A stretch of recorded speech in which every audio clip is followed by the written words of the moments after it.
Chapter 8. The Process of Ratification. On the 17th day of September, 1787, the convention at Philadelphia finished its work and transmitted the new Constitution to Congress, with the suggestion that it should afterwards be submitted to a convention of delegates chosen in each state by the people thereof, under the recommendation of its legislature for their assent and ratification, and that each convention assenting to and ratifying the same should give notice thereof to the United States in Congress assembled. The Philadelphia Convention further proposed that when 9 states had ratified the new instrument, it should go into effect as between the states ratifying the same. 11 days later, on September 28, the Congress, then sitting in New York, resolved to accept the advice of the convention and sent the Constitution to the state legislatures to be transmitted by them to conventions chosen by the voters of the respective commonwealths. This whole process was a departure from the provisions of the then fundamental law of the land, the Articles of Confederation, which provided that all alterations and amendments should be made by Congress and receive the approval of the legislature of every state. If today the Congress of the United States should call a national convention to revise the Constitution, and such a convention should throw away the existing instrument of government 218 entirely and submit a new frame of government to a popular referendum, disregarding altogether the process of amendment now provided, we should have something analogous to the great political transformation of 1787-89. The revolutionary nature of the work of the Philadelphia Convention is correctly characterized by Professor John W. Burgess when he states that had such acts been performed by Julius or Napoleon, they would have been pronounced coups d'état. This revolutionary plan of procedure was foreshadowed in the Virginia proposals at the opening of the convention, and was, therefore, contemplated by some of the leaders from the beginning. When it was under consideration on June 5, Sherman, of Connecticut, opposed it on the ground that it was unnecessary and that regular provisions were already made in the articles for amendments. Madison wanted to establish the Constitution on some foundation other than mere legislative approval. Gerry observed that in the eastern states the Confederation had been sanctioned by the people themselves. He seemed afraid of referring the new system to them. The people in that quarter have, at this time, the wildest ideas of government in the world. They were for abolishing the Senate in Massachusetts. King thought that a convention being a single house, the adoption may be more easily carried through it than through the legislatures where there are several branches. The legislatures also being to lose power will be most likely to raise objections. On July 23 the resolution regarding ratification came before the convention again for discussion, when it was moved that the Constitution be referred to the state legislatures. One of the principal objections urged against this plan was the possibility of a later legislature's repealing the ratification by a preceding body of the same authority, but the chief problem was whether there was more likelihood of securing a confirmation by legislatures or by conventions. Whose opposition will be most likely to be excited against the system, asked Randolph. That of the local demagogues who will be degraded by it from the importance they now hold. These will spare no efforts to impede that progress in the popular mind which will be necessary to the adoption of the plan. It is of great importance, therefore, that the consideration of this subject should be transferred from the legislatures where this class of men have their full influence to a field in which their efforts can be less mischievous. It is, moreover, worthy of consideration that some of the states are averse to any change in their constitution, and will not take the requisite steps unless expressly called upon to refer the question to the people. Mr. Gorham, of Massachusetts, was of the same opinion. He was against referring the plan to the legislatures. 1. Men chosen by the people for the particular purpose will discuss the subject more candidly than members of the legislature who are to lose the power which is to be given up to the general government. 2. Some of the legislatures are composed of several branches. It will consequently be more difficult in these cases to get the plan through the legislatures than through a convention.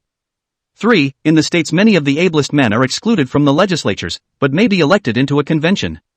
Among these may be ranked many of the clergy who are generally friends to good government. 4.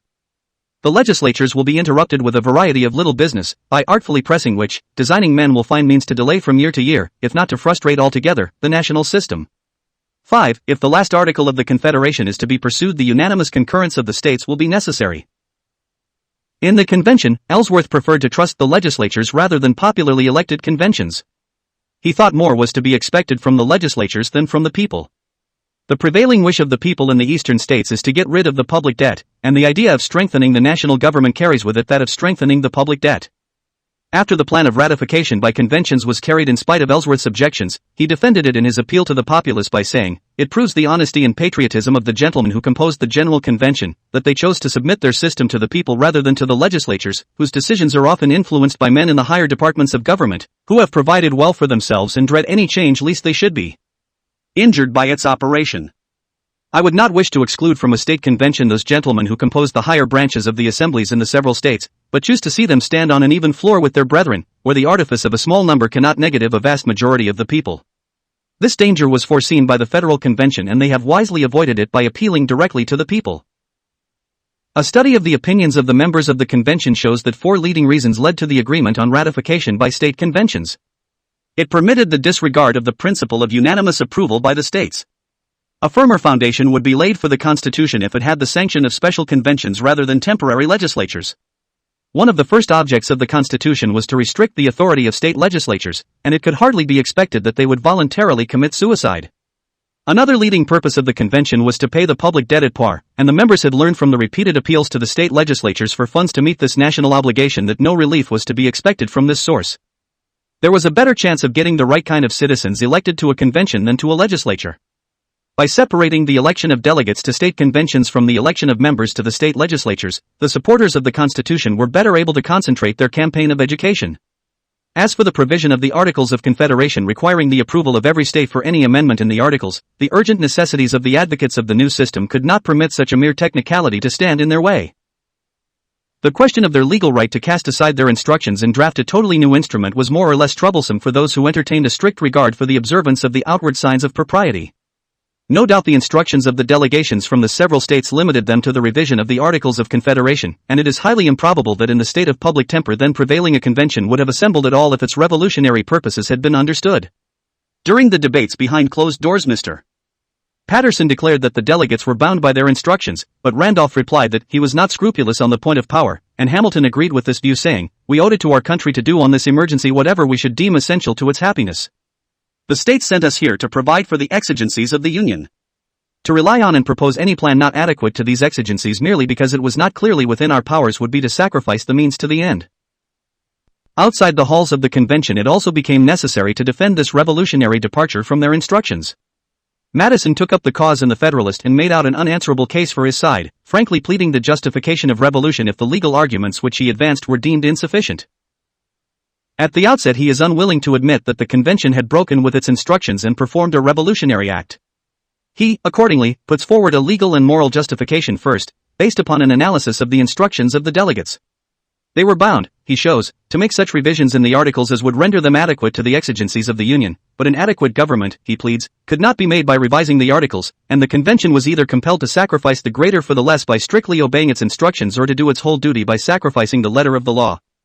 Then he clinches the argument, let them declare whether it was of most importance to the happiness of the people of America that the Articles of Confederation should be disregarded and an adequate government be provided and the Union preserved, or that an adequate government should be omitted and the Articles of Confederation preserved. But Madison, after having paid his respects to legality, hastens to add that in all great changes in government, forms ought to give way to substance. A rigid adherence to mere technicalities would render nominal and nugatory the transcendent and precious right of the people to abolish or alter their governments as to them shall seem most likely to affect their safety and happiness. That is, the right of revolution is, at bottom, the justification for all great political changes. If it is argued that this right of revolution should not be exercised by a small group of men, such as the convention of 50-odd delegates at Philadelphia, Madison replies that it is impossible for the whole people to move forward in concert. And it is therefore essential that such changes be instituted by some informal and unauthorized propositions made by some patriotic and respectable citizen or number of citizens. This was the manner in which the recent revolt against England was carried out, and in the present case the people had the right to pass upon the work of the Philadelphia Assembly. The opponents of the Constitution were able to see the significance of that clause of the Constitution which cast aside the legal system under which they were living and provided that the new instrument should go into effect when ratified by 9 states as between those states. Cornelius, in Massachusetts, exhibited great anxiety on this point, and in his letters of December 11 and 18, 1787, he asked concerning this departure, will not the adoption of this Constitution in the manner here prescribed be justly considered as a perfidious violation of that fundamental and solemn compact by which the United States hold an existence and claim to be a people? If a nation may so easily discharge itself from obligations to abide by its most solemn and fundamental compacts, may it not with still greater ease do the same in matters of less importance? And if nations may set the example, may not particular states, citizens, and subjects follow? What then will become of public and private faith? Where is the ground of allegiance that is due to government? Are not the bonds of civil society dissolved? Or is allegiance founded only in power? Has moral obligation no place in civil government?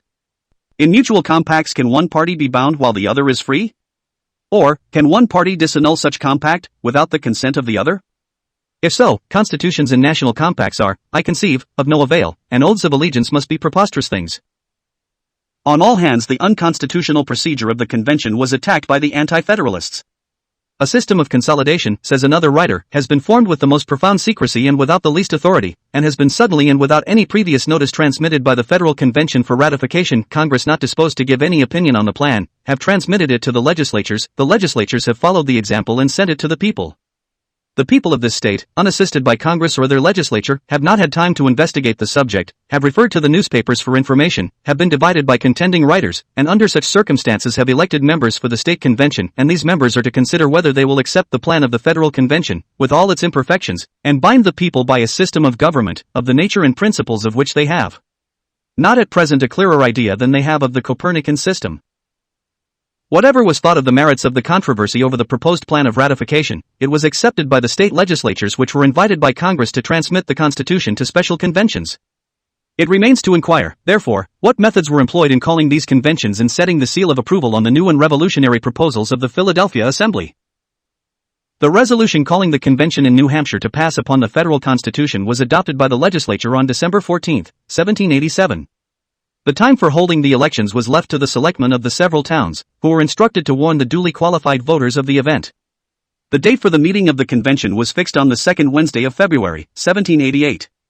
400 copies of the Constitution were ordered to be printed for distribution. The election seemed to have been held about mid-January, for the New Hampshire Spy, for January 25, 1788, contains a long list of delegates already chosen, and adds that several of the towns not mentioned in the above list were to have had their meetings this week. A majority of the members of the state convention so chosen, writes a student, who has inquired into the personnel of that body, were undoubtedly opposed to the Constitution. The talent of the convention was decidedly on the side of the Federalists, and a majority of the ablest members were in favor of ratification. For a time the friends of the Constitution had hopes of securing its ratification without a recess of the convention. Although the greater number of the members from the upper part of the state came down rather opposed to its adoption, yet on the final question it was hoped that a majority would be found to favor it. But these hopes proved delusive. While some of the members who came to the convention instructed to vote against the Constitution had been led by the discussions to a change of opinion and now favored it, they still felt bound by their instructions, and frankly said that if a final vote was to be taken before they had an opportunity to consult their constituents, their vote would be adverse to ratification. Under these circumstances the Federalists adjourned the convention and set to work to convert the enemy. When the convention reassembled a few months later, they were able to carry the day by the uncomfortably small margin of 57 to 47. In Massachusetts the Federalists lost no time in moving for a convention. As early as October 20, 1787, they carried a favorable resolution in the Senate of the state, and secured the concurrence of the House 4 days later. This resolve provided that the delegates should be chosen by those inhabitants qualified by law to vote in the election of representatives, and the election should take place as soon as may be in the several towns and districts. The date for the meeting of the delegates was fixed as the second Wednesday in January next. On January 9, 1788, the convention met at Boston, and a real battle of wits ensued. As in New Hampshire, the delegates, when they came together fresh from their constituents, appeared to be opposed to adopting the new instrument of government. A careful scholar, who has studied the period intensively, takes this view: had a vote been taken on the adoption of the Constitution as soon as the convention assembled, there can be no question but that it would have been overwhelmingly against the proposed plan. Even after powerful influences had been brought to bear, the margin for the Federalists was uncomfortably close, 187 to 168. Harding remarks, the majority in favor of ratification, it will be seen, was only 19. The 9 delegates whose names were returned to the convention, but who were not present when the vote was taken, might almost have turned the scale in the other direction. Bearing in mind that it was mainly the anti-Federalist towns that were unrepresented, it may be safely asserted that out of the 46 delinquent corporations there were enough which were anti-Federalist to have procured the rejection of the Constitution. This calculation, however, is based on the assumption that a corresponding increase did not take place in the Federalist representation. Had all the towns entitled to send representatives done so, and had all the delegates been present to cast their votes, it is probable that the final result would not have been changed, though the Federalist majority would have been cut down to scarcely more than a bare half dozen. After turning over the debates in the Massachusetts Convention, one can scarcely escape the conclusion that the victory in eloquence, logic, and pure argumentation lay on the side of the Federalists, and it would not be worthwhile to consider at all the charges that improper influence was brought to bear on the delegates, were it not for the fact that they were made at the time and have lasted in the literature on the ratification in Massachusetts. We have the sober assertion of a reputable historical writer within the last 30 years to the effect that enough members of the Massachusetts Convention were bought with money from New York to secure the ratification of the new system by Massachusetts. Harding, after making an examination of the charges, dismissed them as baseless, and quite properly, for whoever would convict men of such high standing in the community as King, Gorham, and Strong of being associated with such a reprehensible transaction should produce more than mere unsubstantiated evidence. The legislature of Connecticut, determined not to be behindhand in setting the approval of the state on the new instrument, called a convention on October 11, 1787. A month was given to the electors to deliberate over the choice of delegates who were to decide the momentous issue. The election was held on November 12, the convention assembled on January 3, 1788, and after a few days' discussion gave its assent on January 9, 1788, by a vote of 128 to 40. In New York, the voters were given more time than in Connecticut to consider the new constitution before they were called upon to settle the question of ratification at the polls by choosing delegates to the state convention. It was not until February 1, 1788, that the legislature of that commonwealth issued the call for the special election to be held on the last Tuesday of the following April. The contest in New York was hot from the start. Governor Clinton, in his message to the legislature in January, 1788, did not mention the Constitution, an omission which gave the Federalists some hope as they had feared an executive attack. The resolution calling the state convention passed the lower house by a narrow margin, and in the Senate a motion to postpone the matter was almost carried, receiving 9 out of 19 votes. When, at length, the convention assembled, at least 2/3 of the 64 members were found to be against ratification. Such is the view of Bancroft, and the contemporary press bears out his conclusion. Nevertheless, by much eloquence and no little maneuvering, the Federalist champions were able to obtain a majority of 30 to 27. The assent of the requisite number of opponents was secured only after an agreement that a circular should be issued recommending the call of another national convention at once to revise the Constitution as adopted. In pursuance of this agreement, the legislature at its next session, on February 5, 1789, called upon Congress to summon another convention to revise the new instrument of government at once. The address of the legislature stated that the Constitution had been ratified in the fullest confidence obtaining a revision of the said Constitution by a general convention, and in confidence that certain powers in and by the said Constitution granted would not be exercised until a convention should have been called and convened for proposing amendments to the said Constitution. The legislature went on to say that it complied with the unanimous sense of the state convention, who all united in opinion that such a revision was necessary to recommend the said Constitution to the approbation and support of a numerous body of their constituents, and a majority of the members of which conceived several articles of the Constitution so exceptionable, that nothing but such confidence and an invincible reluctance to separate from our sister states could have prevailed upon a sufficient number to assent to it without stipulating for previous amendments. The Commonwealth of New Jersey made haste to ratify the new Constitution as soon as possible after its transmission by Congress. On November 1, 1787, the legislature issued the call for the convention, ordering the inhabitants who were entitled to vote for representatives in General Assembly, to elect delegates on the fourth Tuesday in the following November, i.e., November 27. The date for the meeting of the convention was fixed as the second Tuesday in December, the 11th, and on the 18th day of that month, the members, having maturely deliberated on and considered the aforesaid proposed Constitution, unanimously agreed to its adoption.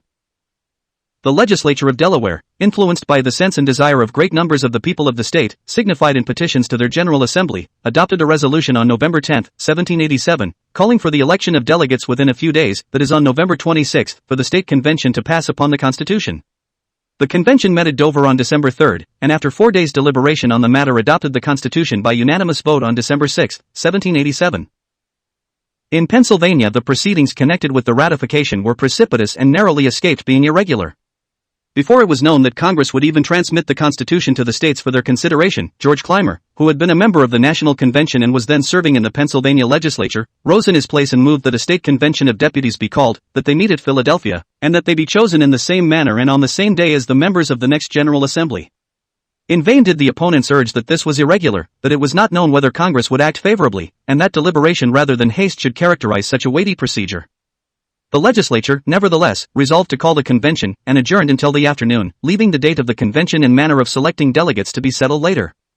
The opposition thereupon decided to secure delay by staying away and preventing the transaction of business for want of a quorum. Meanwhile, the news reached Philadelphia that Congress had sent the Constitution to the states for their consideration. The Federalists and the legislature, now having secured the sanction of regularity, determined not to brook further delay, so they sent officers after some of the recalcitrants, who thought filibustering justifiable in view of the importance of securing more deliberation before acting. These officers, ably assisted by a Federalist mob, broke into their lodgings, seized them, dragged them through the streets to the State House, and thrust them into the assembly room, with clothes torn and faces white with rage. The quorum was now complete. The legislature, September 29, fixed the election of delegates to the state convention at a date 5 weeks distant, November 6, 1787. Thus the people of the state were given a little over a month to deliberate on this momentous issue before selecting their agents to voice their will. Some Federalists, like Tench Coxe, expressed regret at the necessity of adopting these high-handed methods, but the stress was so great that it did not admit of delay. After the convention assembled, the Federalists continued their irregular practices, although from the vote on the Constitution in the convention this latter manipulation seems to have been a work of supererogation. Everything was done that could be done to keep the public out of the affair. Thomas Lloyd applied to the convention for the place of assistant clerk. Lloyd was a shorthand writer of considerable note, and when the convention refused his request, determined to report the debates and print them on his own account. His advertisement promised that the debates should be accurately taken in shorthand and published in one-volume octavo at the rate of $1 the 100 pages. These fine promises, however, were never fulfilled. Only one thin volume ever came out, and that contains merely the speeches of Wilson and a few of those of Thomas Keene. The reason is not far to seek. He was bought up by the Federalists, and in order to satisfy the public was suffered to publish one volume containing nothing but speeches made by the two Federal leaders. The Federalists appear to have suppressed other attempts at issuing the debates, and they withdrew their subscriptions from every publication that warmly supported the anti-federal cause. The Constitution was ratified by a vote of 46 to 23. Against these precipitous actions on the part of the Federalists in carrying the ratification of the Constitution, a minority of the state convention, 21 members, protested in an address to the people after the day had been lost.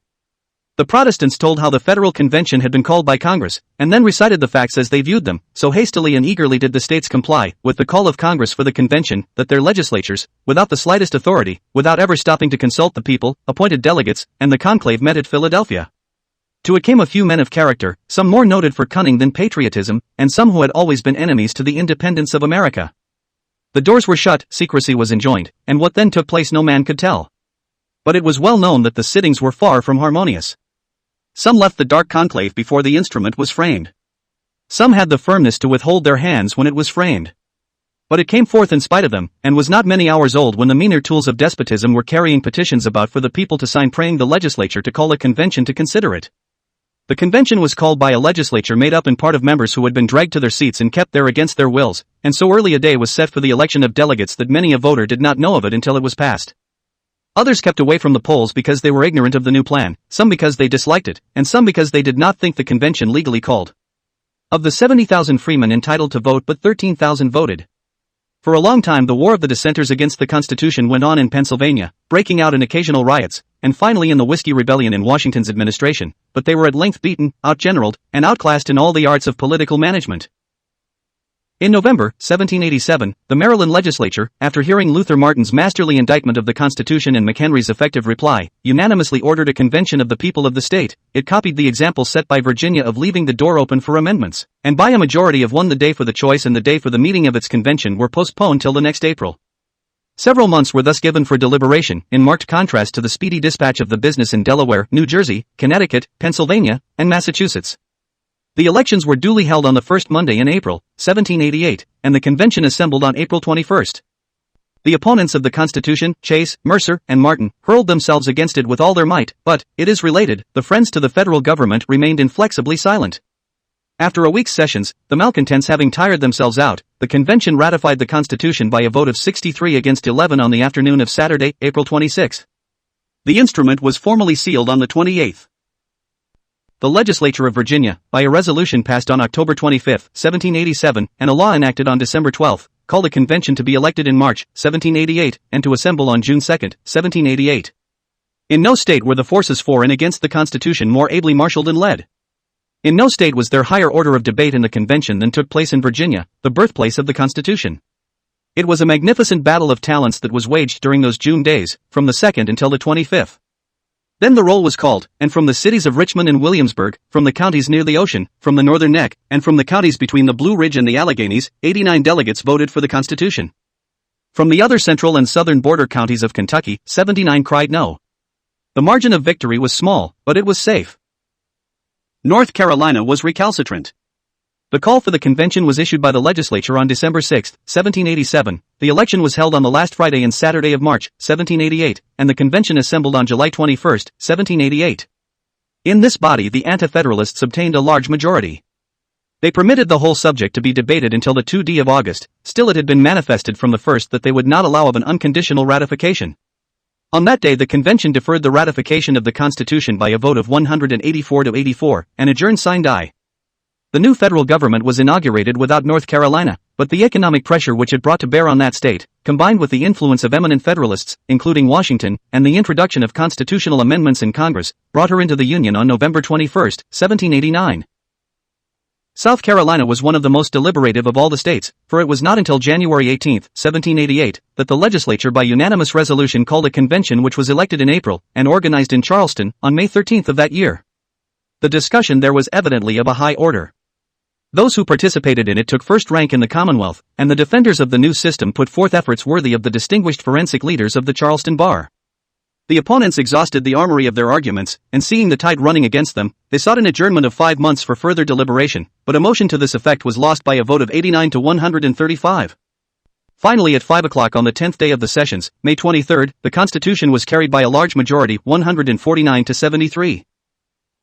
The legislature of Georgia, on October 26, 1787, called for a state convention to be chosen in the same manner as representatives are elected, at the next general election, held on the first Tuesday in December, i.e., December 4, 1787.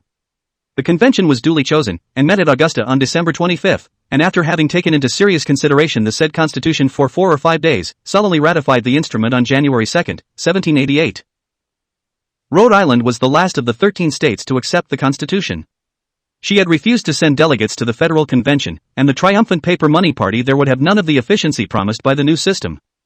It was not until May 29, 1790, that Rhode Island ratified the Constitution, and this action was brought about by the immediate prospect of coercion on the part of the government of the United States, combined with the threat of the city of Providence to join with the other towns which were Federalist in opinion, in a movement to secede from the state and seek the protection of the federal government. Without these material considerations pressing upon them, the agrarians of that commonwealth would have delayed ratification indefinitely, but they could not contend against a great nation and a domestic insurrection. A survey of the facts here presented yields several important generalizations. 2 states, Rhode Island and North Carolina, refused to ratify the Constitution until after the establishment of the new government, which set in train powerful economic forces against them in their isolation. In 3 states, New Hampshire, New York, and Massachusetts, the popular vote as measured by the election of delegates to the conventions was adverse to the Constitution, and ratification was secured by the conversion of 238 opponents and often the repudiation of their tacit, and in some cases express, instructions. In Virginia the popular vote was doubtful. In the 4 states which ratified the Constitution with facility, Connecticut, New Jersey, Georgia, and Delaware, only 4 or 5 weeks were allowed to elapse before the legislatures acted, and 4 or 5 weeks more before the elections to the conventions were called, and about an equal period between the elections and the meeting of the conventions. This facility of action may have been due to the general sentiment in favor of the Constitution, or the rapidity of action may account for the slight development of the opposition. In 2 commonwealths, Maryland and South Carolina, deliberation and delays in the election and the assembling of the conventions resulted in an undoubted majority in favor of the new instrument, but for the latter state the popular vote has never been figured out. In one of the states, Pennsylvania, the proceedings connected with the ratification of the Constitution were conducted with unseemly haste.